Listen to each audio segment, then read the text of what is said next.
Welcome to Tuesday's story time. So yesterday, if you tuned in for our story, you'll know that we started reading The Enormous Crocodile by Crocdile.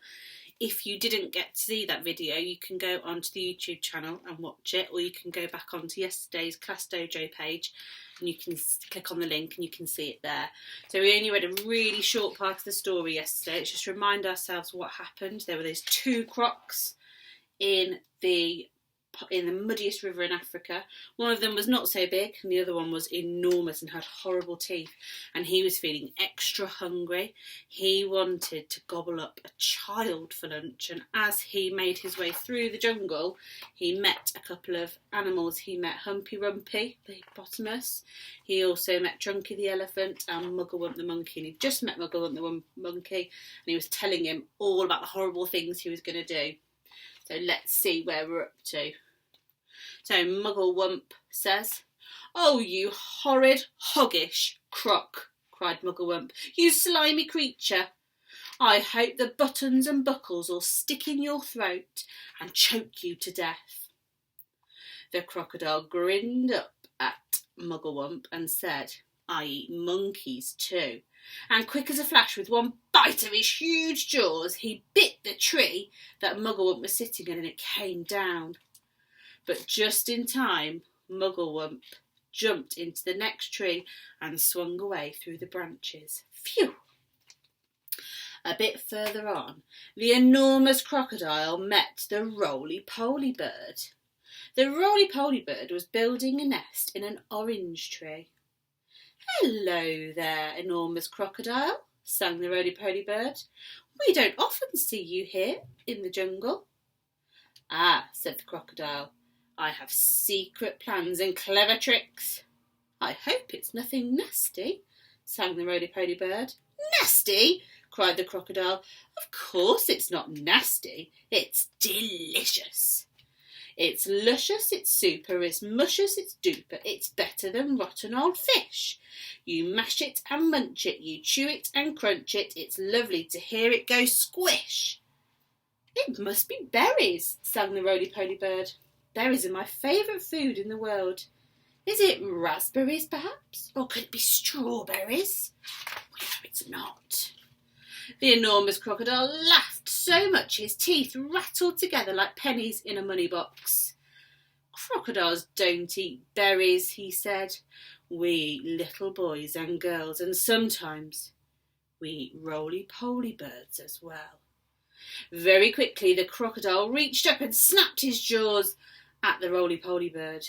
He just missed the bird, but he managed to catch hold of the long, beautiful feathers in its tail.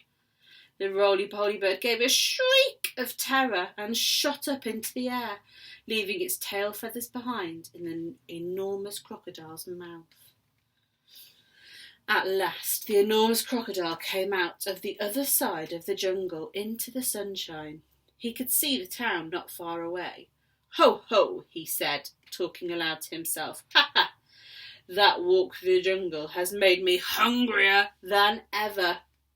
One child isn't going to be nearly enough for me today. I won't be full up until I've eaten at least 3 juicy little children." He started to creep forwards towards the town. The enormous crocodile crept over to a place where there were a lot of coconut trees. He knew that children from the town often came here looking for coconuts. This is his clever trick. The trees were too tall for them to climb, but there were always some coconuts on the ground that had fallen down. The enormous crocodile quickly collected all the coconuts that were lying on the ground. He also gathered together several fallen branches. "Now for clever trick number 1, he whispered to himself. "It won't be long before I'm eating the first part of my lunch." He took all the coconut branches and held them between his teeth. He grasped the coconut in his front paws. Then he stood straight up in the air, balancing himself on his tail. He arranged the branches in the coconut so cleverly that he now looked exactly like a small coconut tree standing among the big coconut trees. Oh, there he is, look, can you see? He's made himself look like a tree. Soon 2 children came along. They were brother and sister. The boy was called Toto. His sister was called Mary. They walked around looking for fallen coconuts, but they couldn't find any because the enormous crocodile had gathered them all up. "Oh, look!" cried Toto. "That tree over there is much smaller than the others, and it's full of coconuts. I think I could climb that one quite easily if you helped me up the first bit." Toto and Mary ran towards what they thought was the small coconut tree.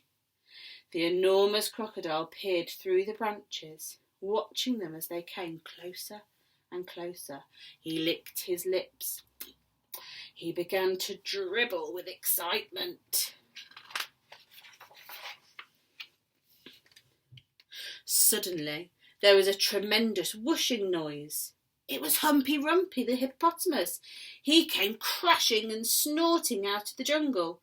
His head was down low and he was galloping at a terrific speed. "Look out, Toto!" shouted Humpy Rumpy. "Look out, Mary! That's not a coconut tree. It's the enormous crocodile and he wants to eat you up." Humpy Rumpy charged straight at the enormous crocodile. He caught him with his giant head and sent him tumbling and skidding over the ground. "Owie!" cried the crocodile. "Help! Stop! Where am I?" Toto and Mary ran back to the town as fast as they could. Phew, thank goodness for that. So that was clever trick number 1. Let's see what clever trick number 2 is. But crocodiles are tough. It is difficult even for a hippopotamus to hurt them. The enormous crocodile picked himself up and crept towards the place where the children's playground was. "Now for clever trick number 2, he said to himself. "This one is certain to work." There were no children in the playground at that moment. They were all in school. The enormous crocodile found a large piece of wood and placed it in the middle of the playground. Then he lay across the piece of wood and tucked his feet in so that he looked almost exactly like... What do you think he looks like? I know when I've been to a park, I've seen something like that, and you sit on one side and sit on the other. I think he's trying to look like a seesaw. When school was over, the children all came running onto the playground. "Oh, look," they cried, "we've got a new seesaw." They all crowded round, shouting with excitement. "I'll have the first go. I'll get on the other end. I want to go first. So do I, so do I." Then a girl who was older than the others said, "It's rather funny, knobbly sort of seesaw, isn't it? Do you think it will be safe to sit on?" "Of course it will," the others said. "It looks strong as anything." The enormous crocodile opened one eye, just a tiny bit, and watched the children who were crowding around him. Soon, he thought, one of them is going to sit on my head, and I'll give a jerk and snap, and after that it will be yum, yum, yum. Right, we're going to stop there for today. I would like you to have a little think about what do you think is going to happen next. Do you think he's going to get to eat the children? We'll find out tomorrow. Thank you for joining me today. I hope you had a lovely day, and I'll see you tomorrow. Bye.